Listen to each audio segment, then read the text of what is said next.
Cerita diawali dengan memperlihatkan seorang remaja bernama Wakana Gojo. Dia menghabiskan waktunya dengan membuat boneka tradisional khas Jepang. Sejak kecil Gojo sangat tertarik menjadi pengrajin boneka.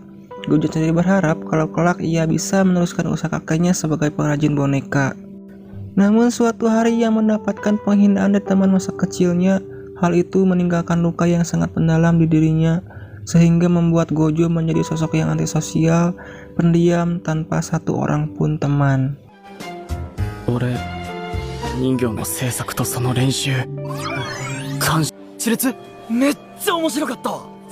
Di sisi lain ada salah satu teman sekelasnya bernama Kitagawa Marin, seorang gadis gel. Gel adalah istilah untuk seorang perempuan yang fashionable dengan ciri khas rambut dicat warna coklat keemasan. Intinya seorang cewek yang overdosis dalam berpenampilan. Marin sendiri adalah sosok yang sangat ceria, banyak teman dan selalu jadi pusat perhatian. Bisa dibilang Marin adalah kebalikannya si Gojo. Marinが放課後付き合うって珍しい。さあ、人の好きなものバカにする。Singkat cerita, saat pulang sekolah, teman sekelasnya meminta bantuan Gojo untuk menggantikannya tugas piket hari ini karena dia tidak ingin terlambat masuk kerja. Gojo sendiri mengiyakannya dan tampaknya Gojo sudah sering dimintai tolong seperti itu. Gojo pun lalu membersihkan ruangan kelas tersebut sendirian. Namun tak disangka tiba-tiba muncul Marin yang ternyata hari ini adalah jadwal piketnya. Mengetahui kalau yang lainnya pergi begitu saja membuat Marin menjadi sangat geram. Mengesampingkan akan hal itu, Marin bertanya-tanya mengapa Gojo malah menggantikan tugas piket mereka. Marin beranggapan kalau Gojo hanya dimanfaatkan oleh mereka. Gojo sendiri sebenarnya juga keberatan melakukannya, namun Gojo tidak ingin mempermasalahkan hal itu. Mendengar hal itu, Marin lalu menasihatinya agar Gojo lebih memikirkan tentang dirinya sendiri. Ia juga menyuruhnya untuk mengatakan apa yang sebenarnya ia rasakan. Ne, 他の人は? 自分の気持ちは自分のために言わなきゃダメだよ。押し付けられてない? Besoknya sepulang sekolah, Gojo memutuskan untuk ke tempat praktik kerajinan jahit guna menyelesaikan kostum untuk boneka hinanya. Hal ini dikarenakan mesin jahit miliknya sudah rusak dan tidak bisa digunakan lagi. Namun tak disangka tiba-tiba muncul Marin di sana. Hal itu membuat Gojo kaget dan tak sengaja menjatuhkan bonekanya.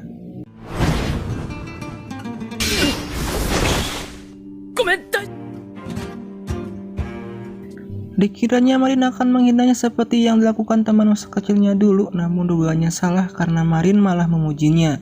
Di samping itu, Marin tak menyangka kalau Gojo bisa menggunakan mesin jahit, padahal di sekolah tidak ada kelas karya rumahan. Gojo pun lalu menceritakan kalau rumahnya adalah toko boneka hina, jadi sejak kecil ia sudah diajarkan cara menjahit untuk membuat baju boneka hina. Mendengar hal itu, Marin lalu menunjukkan sebuah baju yang ia jahit sendiri, yang niatnya ingin mengcosplay sebuah karakter dalam anime. Melihatnya, Gojo langsung ngasal ceplos kalau baju buatannya sama sekali tidak mirip.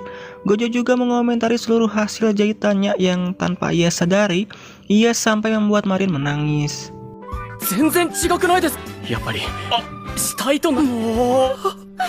Singkatnya, Marin mengatakan kalau ia membuatnya karena ia ingin mengcosplay karakter favoritnya.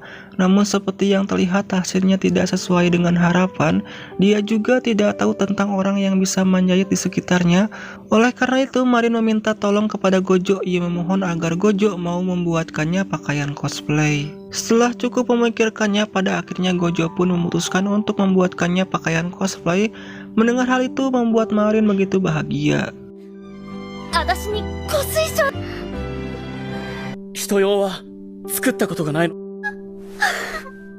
Singkat cerita, Marin mengatakan kalau ia sangat ingin mengcosplay salah satu karakter dari game favoritnya, yakni Kuroe Shijukutan. Gojo sendiri tidak tahu dan baru pertama kali ini mendengarnya. Mendengar hal itu, Marin pun lalu menjelaskannya secara singkat dan padat. Namun Gojo sendiri sama sekali tidak paham dengan apa yang Marin bicarakan.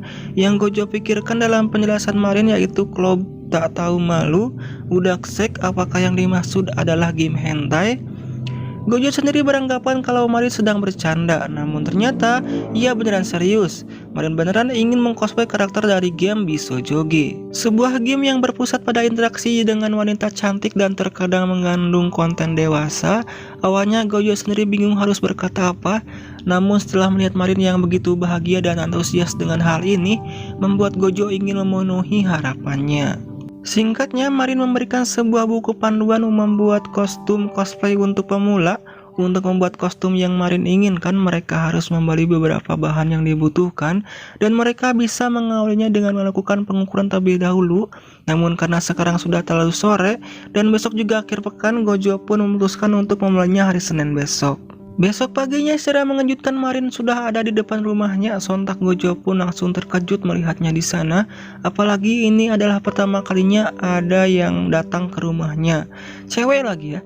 Lalu Marin mengatakan kalau ia sudah tidak sabar ingin menjadi si Jikutan. Maka dari itu ia mencari nama Gojo di Google dan menemukan toko boneka Gojo. Oh, Yasumi nan desu. Ya. Kitagawa-san. Singkatnya, Marin masuk ke ruangannya Gojo. Terlihat peralatan-peralatan Gojo yang masih berserakan. Di sana Marin lalu meminta Gojo untuk segera melakukan pengukuran. Namun Gojo menyarankan agar orang lain saja yang mengukurnya, karena menurut buku panduan yang Marin pinjamkan kemarin, untuk melakukan pengukuran Marin harus mengenakan pakaian dalam saja. これ人形のやつ？どなたか他の方にしていただ下着でと。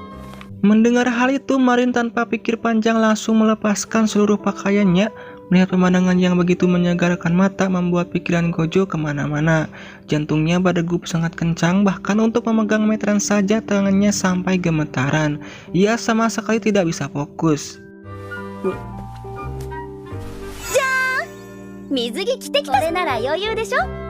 すぐ椅子。落ち着け。 Singkat cerita, Gojo kembali teringat wajah Marin yang begitu bahagia pada waktu itu. Marin sangat ingin menjadi si Jikutan. Semua ini sangat berarti bagi Marin. Tidak sopan baginya jika ia sampai berpikiran yang tidak-tidak. Gojo pun lalu fokus melakukan pengukuran pada tubuh Marin. Pada akhirnya semuanya berjalan dengan lancar. Kini tinggal bagian akhir, yakni pengukuran pada dadanya. Setelah perjuangan yang cukup sulit, Gojo akhirnya berhasil melakukannya. Sebelum pulang, Marin memberikan beberapa video game si Jikutan sebagai referensi agar Gojo mengetahui detail pakaian yang akan dibuatnya nanti. すぐ測りますか。